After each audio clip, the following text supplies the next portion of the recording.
बिस्मिल्लाह रहमान रहीम। शुरू करता हूँ अल्लाह के पाक नाम से जो बहुत बड़ा मेहरबान नहायत रहने वाला है। दोस्तों, बहनों, भाइयों, बुजुर्गों, अस्सलाम वालेकुम।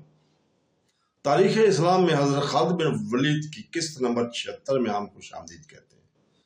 और हम यहाँ पे जो कल जिक्र कर रहे थे, मुसलमान बिन कज़्ज़ाब को कत्ल कर दिया गया था और उनके लोग, बनु हनीफा के लोग बाग में जमा हो गए थे भागकर।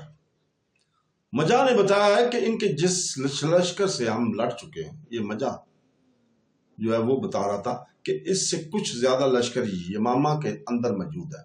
हजरत खालिद बिन वलीद ने कहा कि तुम मेरी इस राय को सही मानोगे कि हमारी सपा लड़ने से काबिल नहीं रही। तुम देख रहे हो कि हमारे मुजाहिदीन थकन से बेहाल होकर जहां बैठे हैं वहां सो जाते हैं। हमारे लिए कुमक भी नहीं रही। अगर कुमक मंगवाई भी जाए तो बहुत दिन लग जाएंगे। इतने दिनों में दुश्मन मुनज़्ज़म हो जाएगा और इस पर हमारी जो दहशत गालिब आई हुई है वो उतर जाएगी। इब्न वलीद अब्दुल्ला ने कहा, तुमने खुद भी तो कुछ सोचा होगा। हाँ इब्न उमर, हजरत खालिद बिन वलीद ने जवाब दिया, मैंने सोचा कि इधर उधर बिखरे दुश्मन को पकड़ा जाए, फिर यमामा का मुआसरा कर लिया जाए और इस दौरान मज्जाह बिन यमामा जाकर अपने सरदारों के साथ सुलह की बात करें। सुलह के लिए हम ये शर्त जरूर रखेंगे कि बनु हनीफा शिकस्त तस्लीम करके हथियार डाल दे, यही बेहतर है। अब्दुर्रहमान ने कहा, मैं भी इसी को बेहतर समझता हूँ। अब्दुल्ला ने कहा, फिर ये काम अभी शुरू कर दो। खालिद ने कहा, दस्तों को मुख्तलिफ सिमतों में रवाना कर दो और इन्हें कहो कि बनु हनीफा का कोई आदमी, औरत या बच्चा कहीं नजर आए जाए तो इसे पकड़ कर ले आओ। दस्तों को रवाना कर दिया गया और हजरत खालिद बिन वलीद ने मजाह को अपने पास बैठा लिया। इब्ने मरारा, खालिद ने मजाह से कहा, मुझे तुझ पर इत्मीनान है और मैं तुझे इस इत्मीनान की काबिल समझता हूँ। जा और अपने सरदारों से कह कि हम सुलह के लिए तैयार हैं, लेकिन शर्त यह होगी कि तुम्हारे हथियार हमारे सामने जमीन पर पड़े हुए होंगे। मैं इसी शर्त पर सुलह करने की कोशिश करूंगा।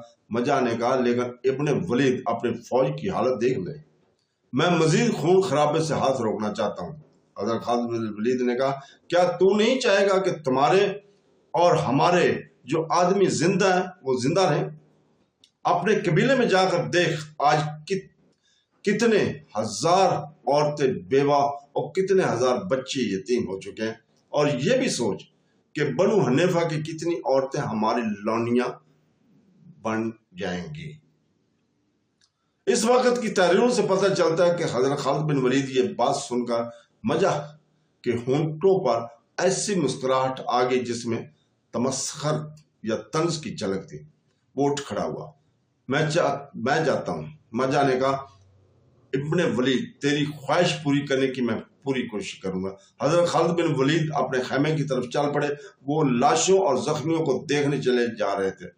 लैला ने खालिद बिन वलीद को दूर से देखा और दौड़ी आई। क्या तुमने इसे छोड़ दिया है? लैला ने हजरत खालिद बिन वलीद से पूछा। खालिद ने कहा कि उन्होंने मुजाह को किस मकसद के लिए छोड़ा है? इब्ने वलीद, लैला ने कहा, इतने इंसानों का खून किसके गर्दन पर होगा? मैंने इतनी ज्यादा लाशें कभी नहीं देखी। जब तक इंसानों में इंसानों की अपनी ख्वाहिशात का गुलाम बनाने की ज़हनीत मौजूद रहेगी, इंसानों का खून बहता रहेगा। हजरत खालिद बिन वलीद ने कहा, मैंने भी इतनी लाशें कभी नहीं देखी थी। आने वाला जमाना इससे ज्यादा लाशें देखेगा। हक और बातिल आपस में टकराते रहेंगे। मैं इसलिए सुलह की कोशिश कर रहा हूं कि वो खून ना बहे। इससे आगे ना जाना। तुम जो देखोगी इसे तुम बर्दाश्त नहीं कर सकोगे। आसमान से गिद्ध उतरने लगे थे और उन्होंने लाशों को नोचना शुरू कर दिया था। कुछ मुसलमान लाशों के दरमियान अपने जख्मी साथियों को तलाश करने चले गए और वो अंदर जाकर उनको तलाश कर रहे थे। इन्हें उठा उठाकर खैमा गाह की तरफ ला रहे थे। बाकी सपा और बनु हनीफा के पीछे हुए छुपे हुए आदमियों को पकड़ने के लिए चले गए थे। रात को हजरत खालिद बिन वलीद को अतलात मिलने लगी कि बनु हनीफा के आदमियों को ला रहे हैं। بعض کے ساتھ عورتیں اور بچے بھی تھے۔ حضرت خالد بن ولید نے حکم دیا کہ عورتوں اور بچوں کو سردی اور بھوک سے بچایا جائے، لیکن خیمہ گاہ لٹ چکی تھی، خوراک کی قلت تھی۔ حضرت خالد بن ولید نے کہا خود بھوکے رہو، قیدی عورتوں اور بچوں کے پیٹ بھرو۔ اس کا حل یہی نکلا گیا کہ مسلمان مجاہدین لاشوں سے کھجوروں وغیرہ کی تھیلیاں کھول کر لے آئے۔ ہر سپاہی اپنے ساتھ کھانے پینے کا کچھ سامان رکھتا تھا۔ یہ عورتیں اور بچوں کو دیا گیا۔ علی صبح سویرے مجہ یمامہ سے واپس آیا اور حضرت خالد بن ولید کے خیمے میں گیا۔ کیا خبر لائے ہو ابن مرا؟ حضرت خالد بن ولید نے پوچھا۔ خبر بری نہیں، مجہ نے جواب دیا، لیکن تم اسے اچھا نہیں سمجھو گے۔ بنو حنیفہ تمہاری شرط پر صلح کرنے کو تیار نہیں، وہ تمہاری غلامی قبول نہیں کریں گے۔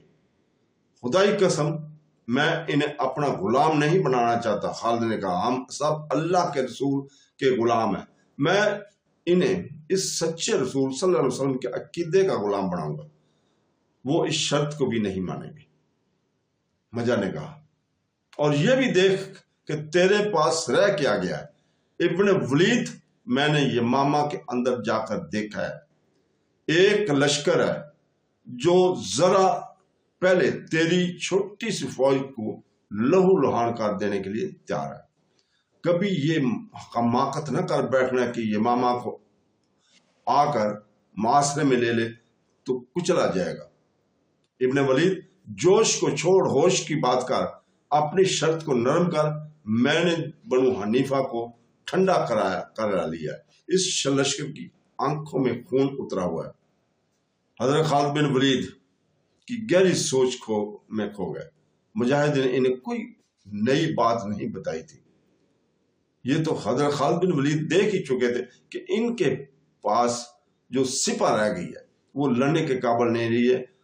سپاہ کو آرام کی ضرورت تھی، لیکن وہ رات بھر دشمن کے چھپے ہوئے آدمیوں کو تلاش اور گرفتار کرتے رہے تھے۔ اب تو ان مجاہدین کے سر ڈور رہے تھے۔ ابن مرارہ خالد بن ولید نے گہری سوچ سے نکل کر کہا تجھے شاید معلوم نہ ہو، اپنے ان سرداروں سے پوچھ لینا جو اس جنگ میں شریک تھے کہ ہمارے پاس بنو حنیفہ کا کتنا مال اور ساز و سامان اور کتنے باغ اور کتنے قیدی ہمارے قبضے میں ہیں۔ واپس جا اور اپنے سرداروں سے کہہ کہ مسلمان آدھا مال غنیمت، آدھے باغ اور آدھے قیدی واپس کر دیں گے۔ انہیں سمجھا کہ یمامہ اور اس کی آبادی کو تباہی میں نہ ڈالیں۔ ابن مرارہ چلا گیا۔ اسی دوران مزید قیدی لائے گئے۔ مجاہ شام سے کچھ پہلے واپس آیا اور اس نے بتایا کہ بنو حنیفہ کا کوئی سردار اس شرط کو ماننے کے لیے تیار نہیں ہے۔ مجاہ نے یہ بھی کہا کہ بنو حنیفہ اپنی شکست اور اپنے ہزاروں مقتولین کے خون کا انتقام لیں گے۔ میری بات کان کھول کر سن۔ ابن مرارہ خالد بن ولید نے جھنجھلا کر کہا اگر بنو حنیفہ یہ سمجھتے ہیں کہ ہم قلیل تعداد ہونے کی وجہ سے ڈر جائیں گے تو انہیں جا کر کہہ دے کہ مسلمان کٹ مریں گے، تمہیں انتقام کی مہلت نہیں دیں گے۔ غصے میں نہ آؤ ولید کے بیٹے، مجاہ نے مسکرا کر کہا ہمارے جذباتی غنیمت، باغ اور قیدی تمہارے پاس ہیں، ان کا چوتھائی حصہ اپنے پاس رکھ لے، باقی ہمیں دے دے اور آ کر صلح کر لو۔ صلح نامہ تحریر ہوگا۔ خالد بن ولید ایک بار پھر سوچ میں پڑ گئے۔ میں تجھے ایک بار پھر خبردار کرتا ہوں ولید کے بیٹے، مجاہ نے کہا یہ میرا کمال ہے کہ میں نے بنو حنیفہ کو صلح پر راضی کر لیا ہے۔ میں نے ان کی لغت، ملامت اور برداشت کی ہے۔ انہوں نے مجھے غدار بھی کہا ہے۔ وہ کہتے ہیں کہ تم مسلمانوں سے انعام لے کر ہمیں ان کا غلام بنانا چاہتے ہو۔ وہ کہتے ہیں کہ ہماری تعداد اگر کم بھی ہوتی تو بھی ہم صلح نہ کرتے۔ ہمارے پاس نہ ساز و سامان کی کمی ہے اور نہ خوراک کی، ان چیزوں کی کمی ہے تو مسلمانوں کو ہوگی۔ وہ کہتے ہیں کہ اتنی سخت سردی میں مسلمان کب تک ہمارے معاشرے میں بیٹھے رہیں گے؟ راتوں کی سردی کو وہ کھلے آسمان تلے برداشت نہیں کر سکیں گے، اور یہ بھی جانتے ہیں کہ تیری اس چھوٹی سی فوج کے پاس خیمے بھی نہیں ہیں۔ سوچ کہ ابن ولید اچھی طرح سوچ، अगर तुझे शक है तो जरा आगे जाकर यमामा की दीवारों पर एक नजर डाल और देख के एक दीवार तो किले की है और इसके ऊपर एक दीवार इंसानी जिस्मों की है। खालिद बिन वलीद बेशक अपनी कमजोरियों से आगाह थे, लेकिन वो दुश्मन को हर शर्त मानने को तैयार नहीं हो सके थे। अपने खेमे में बाहर निकल गए। इनके नायब सलार बाहर खड़े थे। सलारों ने बेताबी से हजरत खालिद बिन वलीद से पूछा कि सुलह की बात कहां तक पहुंची है, मेरे साथ आओ। हजरत खालिद बिन वलीद ने इनसे कहा। नायब सलार खालिद बिन वलीद सर चल पड़े। हजरत खालिद बिन वलीद ने बताते गए कि मजाह सुलह नामे की कई शर्त लाया। वो चलते गए और ऐसी जगह जाकर रुके जहां से यमामा शहर की दीवार नजर आती थी। उन्होंने देखा कि दीवार पर आदमी ही आदमी थे। मजा ने ठीक कहा था कि शहर की दीवार के ऊपर इन इंसानी हिस्सों की जो दीवार खड़ी है, इससे साफ जाहिर होता था कि शहर में बहुत बड़ा लश्कर मौजूद है। मेरा ख्याल है कि हमने मुआसरा किया तो हम नुकसान उठाएंगे। हज़रत खालिद बिन वलीद ने अपने नायब सलारों से कहा, दीवारों पर जो मखलूक खड़ी है, इसके तीर हमें दीवार के करीब नहीं जाने देंगे। हमारे पास मरवाने के लिए इतने ज्यादा आदमी नहीं है। मैं तो सुलह की राय दूंगा। एक नायब सलार ने कहा, जिस पर फितने को हम खत्म करना चाहते थे वो खत्म हो चुका है। एक और नायब सलार ने कहा कि हम सुलह कर लें तो हम पर कौन उंगली उठा सकता है। हजरत खालिद बिन वलीद वापस अपने खेमे में आए और मुझा को बताया कि वो सुलह के लिए तैयार है।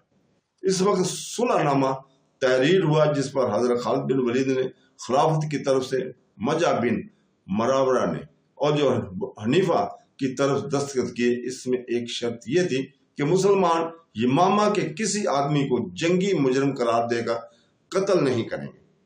मजा वापस चला गया और इसी दौरान ने यमामा के दरवाजे खोल दिए और हजरत खालिद बिन वलीद को शहर में मद्दू किया गया।